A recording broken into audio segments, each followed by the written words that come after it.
बिस्मिल्लाहिर्रहमानिर्रहीम। Welcome back to my channel. बल्कि मैं आप लोगों से कहना चाहूँगी कि अगर आपने मेरा चैनल अभी तक सब्सक्राइब नहीं किया तो इसे प्लीज़ सब्सक्राइब कर लीजिए। आज की जो डिश है वो बहुत ही टेस्टी होने वाली है, क्योंकि ये रेसिपी मैंने बहुत अच्छी और न्यू तरीके से बनाई है। बिल्कुल आप लोग भी ज़रूर ट्राई कीजिएगा। दाल घिया की रेसिपी मैं शेयर करने वाली हूँ। चलिए इसको बनाना स्टार्ट करते हैं। आधा किलो हमने चने की दाल ले ली है। हमने इसको भिगोया नहीं है, सिर्फ हमने इसको वॉश करके रख लिया है। इस तरह से ये जल्दी गल जाती है। अगर हम इसको भिगो के रखें थोड़ी देर लगती है। इसके बाद हमने एक अदद प्याज ले ली है, 2 अदद टमाटर लिए हैं हमने, 6 से 7 हमने छोटी वाली हरी मिर्चें ली हैं, टेस्ट मज़े का आता है इसका। 3 से 4 अदद लहसुन और थोड़ा सा हमने अदरक ली है। 1 टेबल स्पून भर के हम इसमें हल्दी डालेंगे। 1 टेबल स्पून से थोड़ा सा ज़्यादा नमक है इसमें। 3 से 4 अदद साबुत मिर्चें। 2 टेबल स्पून मैंने इसमें कुटी हुई मिर्च ली है और 1 टेबल स्पून भरकर हमने इसमें पिसी हुई मिर्च ली। ये आप अपने हिसाब से भी रख सकते हैं। अमूमन ये होता है कि हम दाल डालते हैं, पानी डालते हैं, सब मसाले डाल देते हैं, लेकिन आज मैं इसको थोड़ा सा डिफरेंट तरीके से बना रही हूँ। इसलिए मैंने सिर्फ 2 से 3 टेबल स्पून ऑयल लिया है और उसके अंदर मैं ये मसाले थोड़े से इसको मिक्स कर लूँगी। फिर उसके बाद मैं इसके अंदर दाल ऐड करूँगी। अगर आप मेरे चैनल पर नए हैं तो प्लीज़ इसे सब्सक्राइब कर लीजिए, ताकि आपको मेरी आने वाली नई वीडियो मिलती रहे, और बेल के आइकन को ज़रूर प्रेस कीजिएगा। थोड़ा सा बस इसको मिक्स करना है, थोड़ा सा ये कलर चेंज कर ले अपना। फिर हम इसके अंदर मसाले जो हमने बताए थे वो ऐड कर देंगे। बिल्कुल नॉर्मल मसाले हैं ये, जो आप घर में नॉर्मली इस्तेमाल करते हैं, लेकिन इसका टेस्ट बहुत अच्छा और ज़बरदस्त आता है, क्योंकि जितना ज़्यादा मसाले हम ऐड करते हैं चीज़ की अपनी ग़िज़ायत और लज़्ज़त कम होती जाती है। इसलिए मैंने इसको कम मसालों में और ऐसे मसाले जो आपके किचन में अवेलेबल हैं उस तरह से मैं बनाना सिखा रही हूँ आप लोगों को।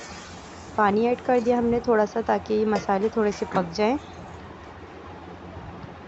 अब मैं इसमें दाल ऐड कर दूंगी। ये दाल मैंने अच्छी तरह से वॉश करके और इसको पानी इसका हमने निकाल लिया था। आधा किलो दाल की रेसिपी है ये। मिक्स कर लेंगे इसको मसालों के साथ। नई रेसिपी है ये बिल्कुल, क्योंकि इस तरह से अमूमन दाल नहीं बनाई जाती। अब मैं इसके अंदर पानी डाल दूंगी, इतना कि हमारी दाल अच्छी तरह से गल जाए। चने की दाल खड़ी खड़ी अच्छी लगती है, मतलब इतना होना चाहिए इसके अंदर पानी कि ये थोड़ी बहुत ग्रेवी भी रहे इसके अंदर और दाल भी साबुत रहे। अब हम इसको कवर करके पकाने के लिए रख देंगे। देखिए दाल अच्छे से हमारी हो चुकी है, इसमें थोड़ी सी भी कसर नहीं, थोड़ी सी कसर हमने छोड़ी है, ताकि जब हम इसको टिंडे शामिल करेंगे इसके अंदर तो फिर ये लौकी है ये, आप चाहें तो टिंडे भी डाल सकते हैं। बस ये डाल के हम इसके अंदर पानी शामिल कर देंगे। थोड़ी सी दाल हमने घोट ली है और थोड़ी सी हमने साबुत रहने दी है, ये आपके ऊपर डिपेंड करता है, आप चाहे तो पूरा भी घोट सकते हैं। देखें थोड़ी थोड़ी दाल हमारी साबुत है और थोड़ी थोड़ी हमारी दाल घुट चुकी है। लौकी डाल के हमने इतना पकाया कि लौकी हमारी अच्छी तरह से टेंडर हो जाए, बिल्कुल मज़ेदार सी गल चुकी है, ये मलाई जायका आता है इसका बिल्कुल।